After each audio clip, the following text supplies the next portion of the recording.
a primeira parte ou os primeiros capítulos da Gênesis para tratar da questão da geologia e tudo, mas mostrando, né, que o Espiritismo, que podemos usar a ciência e até mesmo trazer a Bíblia, né, a Gênese mosaica, e ver que não há tanta incoerência se extrair o espírito da letra. Mas, como nós temos conversado, lá, o estudo que o Kardec apresenta lá não é o espiritismo estudando a matéria, né?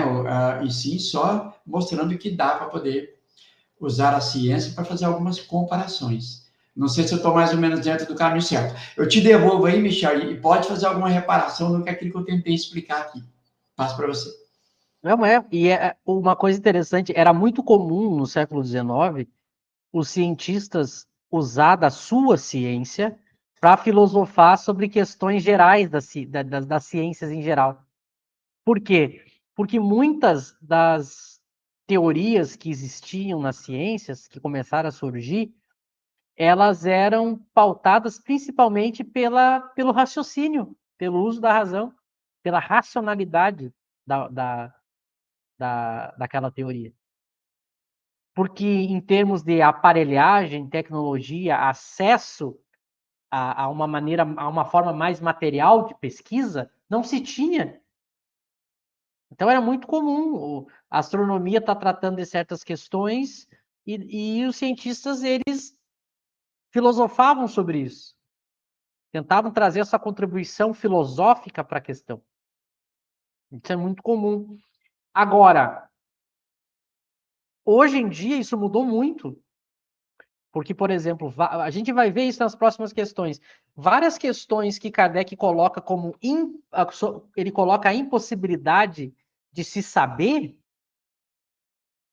e ele está correto por escrever isso, porque naquela época não tinha como se saber. Não tinha como se comprovar determinadas teorias na época dele. Agora, depois, no século XX, se desenvolveu tecnologias que puderam pesquisar mais a fundo determinadas discussões das ciências, e aí se parou, inclusive, com as especulações. Não que se tenha terminado, porque isso é sempre possível. É possível filosofar em cima de qualquer ciência. Isso é possível.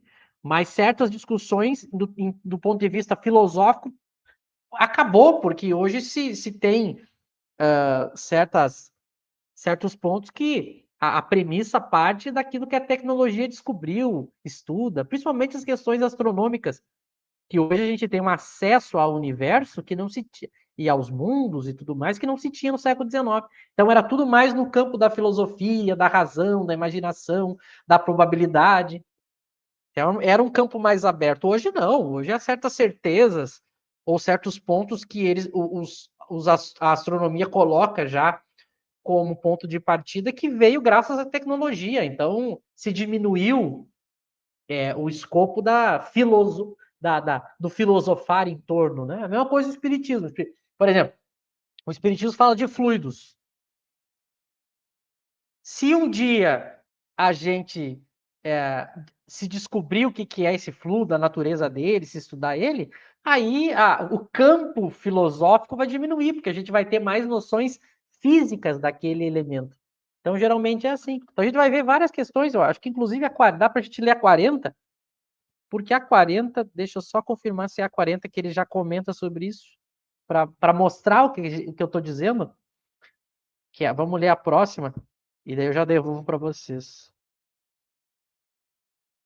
Tá, vamos ver aqui. 40. Serão os cometas como agora se pensa? Olha a sacada de Kardec perguntando. Como agora se pensa? Naquela época lá. Um começo de condensação da matéria? Mundos em via de formação? Aí os espíritos dizem, isso está certo. Absurdo, porém, é acreditar-se na influência deles. Refiro-me à influência que vulgarmente lhes atribuem, porquanto todos os corpos celestes influem de algum modo em certos fenômenos físicos. Essa primeira parte da resposta, isso está certo, dizer que cometas são um início de formação de mundos, eu nem sei se isso ainda vale, né? Nem sei se isso ainda vale. Teria que perguntar para alguém que conhece astronomia atualmente, né? Para dizer se essa afirmação ainda vale. Mas veja, é uma afirmação sobre algo que não é da alçada do Espiritismo. Agora, a segunda parte continua valendo, né? Porque eles falam que eu não posso atribuir aos astros uma influência moral, espiritual, como às vezes as pessoas mais supersticiosas atribuem, né? Ela tem influência no campo material, físico, né? Nas leis físicas, uma coisa influencia na outra. Agora, do ponto de vista de influência moral, nos acontecimentos da vida, não tem nada a ver. Embora as pessoas tenham superstição, né? Agora, se a teoria de que os cometas são mundos em via de formação, nem sei se isso ainda vale. Mas nota que os espíritos colocam aqui simplesmente algo que na época estava sendo discutido. Agora, se isso mudou, veja, não é algo da alçada do espiritismo. O espírito, ele opinou sobre algo que já se pensava na época. Agora, se a ciência depois evolui e mostra que não era assim, o que vai dizer Kardec lá na Gênesis? Abandona-se essa opinião e fica com a ciência, porque é da alçada dela dizer se é ou não é.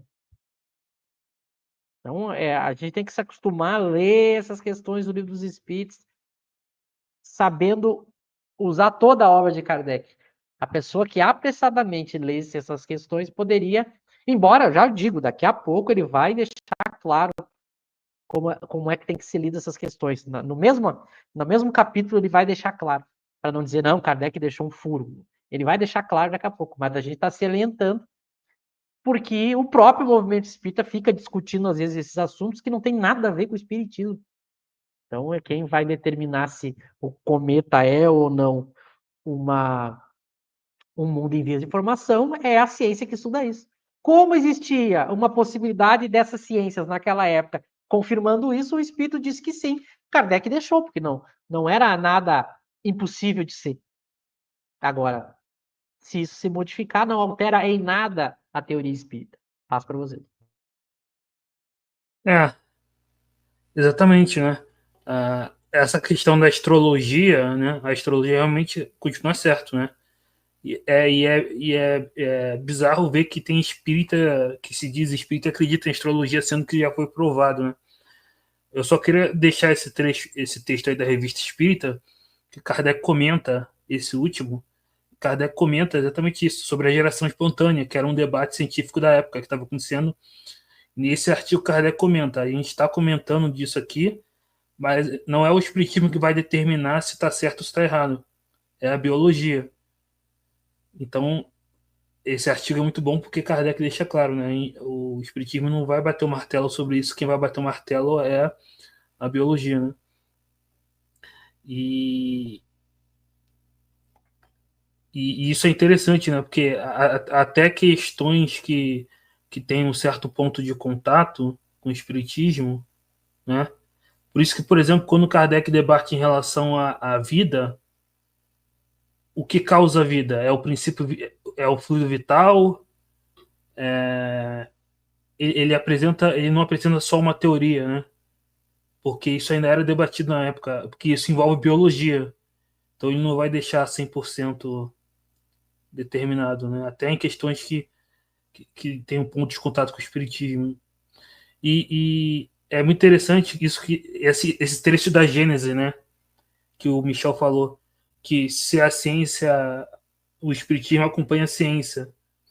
Mas muitos espíritas não entendem isso e querem usar a ciência material para falar do espiritismo, né? Como se fosse assim, acompanhar a ciência na parte da ciência, não na parte do espiritismo. Na parte do espiritismo, a ciência não tem autoridade nenhuma.